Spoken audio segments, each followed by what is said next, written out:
Donc rien de nouveau, vous avez reçu gratuitement, donné gratuitement.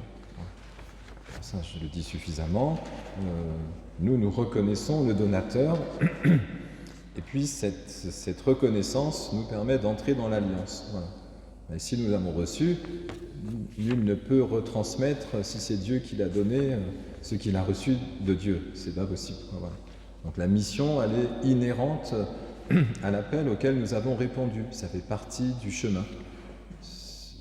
Si nous recevons la grâce, où c'est l'ultime révélation de Dieu, de son amour pour nous. Et je pense que c'est pas si facile, hein. C'est à la fois le message est beau et en même temps d'accepter que Dieu puisse m'aimer malgré mes errances, c'est pas facile. On préférerait arriver plutôt avec une charte parfaite et c'est vrai, puis c'est normal d'une certaine manière. Et pourtant, Dieu se révèle dans un pardon. C'est pour ça qu'on demande pardon au début de la messe régulièrement. Alors, si nous avons reçu ce pardon de Dieu, ça fait de nous le peuple élu.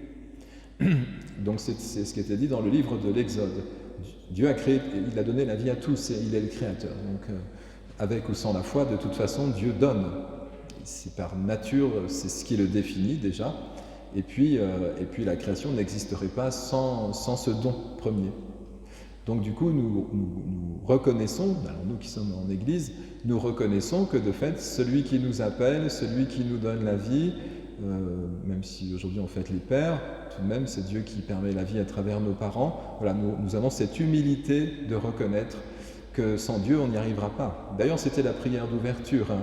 Dieu nous a créés mortels et fragiles, disait la prière d'ouverture.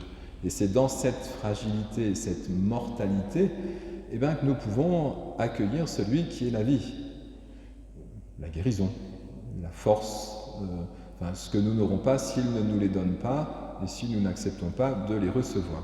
Alors ça fait l'alliance et ça fait de nous le peuple élu. Alors ne nous y trompons pas, c'est pas le peuple élu dans le sens où il y en a 144 000 et les autres sont perdus, hein, je ne crois pas. Alors, je pense vraiment pas. Après, c'est ce que vous voulez, mais ce n'est pas mon point de vue. Je pense que cette élection, c'est une forme de responsabilité qui nous est confiée, parce que tout le monde n'ira pas à l'église. Puis alors, si vous me dites oui, mais autrefois tout le monde y allait, écoutez les anciens et vous verrez que sur des fratries de 10, tout le monde y allait, bien sûr, il n'y avait pas le choix. Donc, il fallait bien que tout le monde aille à l'église. Mais enfin, sur les fratries de 10, je pense à une famille en particulier, il y avait une des sœurs qui avait la foi, qui vivait, qui pratiquait sa foi. Donc ça veut dire que tout le monde n'a pas le même appel.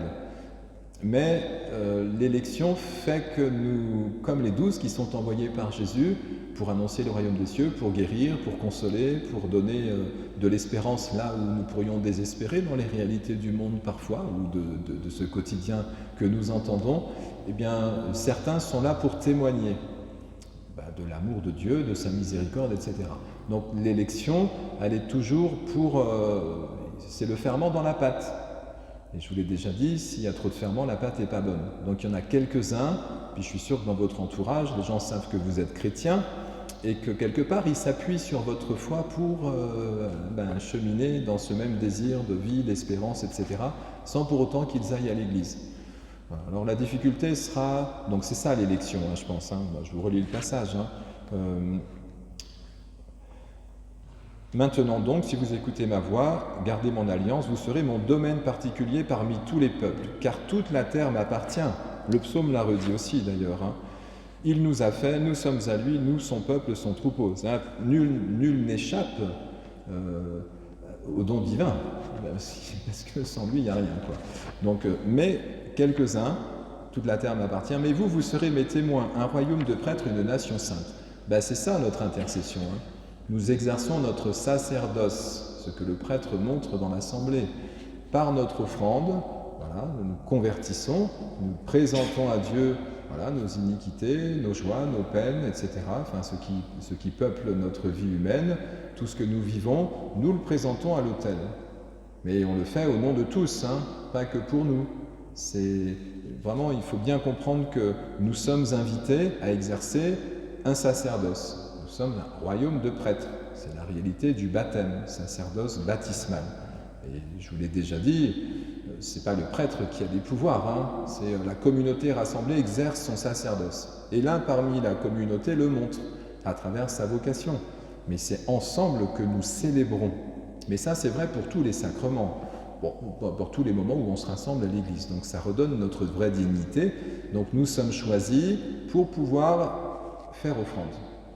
Et le monde peut ainsi en être transfiguré. Mais s'il n'y a pas le ferment, le monde perd sa saveur, son goût, sa lumière, etc. Il faut bien que quelques-uns le fassent. C'est beau, hein, vous avez été choisis. Bon, on peut se réjouir. Alors voilà, donc si on écoute les gens aujourd'hui, peut-être la difficulté sera toujours dans le accepter humblement à travers nos limites et notre expérience de la vie qu'un autre puisse nous visiter. Et c'est tout le ministère de Jésus, guérison, purification, il chasse les esprits, il ressuscite les morts, bref, il redonne un élan de vie là où la finitude nous rétrécit un peu. Voilà. Bon, donc c'est bien. Nous sommes donc invités à dire que ce royaume des cieux est proche, que nous l'habitons finalement en nous. Et pour finir, pour vous dire que même Jésus s'est converti, parce qu'il dit de ne pas aller chez les Samaritains. Mais enfin, rappelez-vous la parabole du bon Samaritain. Lui va porter secours à l'homme blessé, pas le peuple élu. Enfin, le peuple élu dans le mauvais sens du terme cette fois-ci, c'est-à-dire ceux qui revendiquent qu'ils sont de l'héritage d'Abraham. Alors vous connaissez le combat de Jésus, et puis nous avons un temple à Jérusalem, et voilà, qui considèrent l'élection comme un privilège. Ben non, c'est un service, rien d'autre. Hein.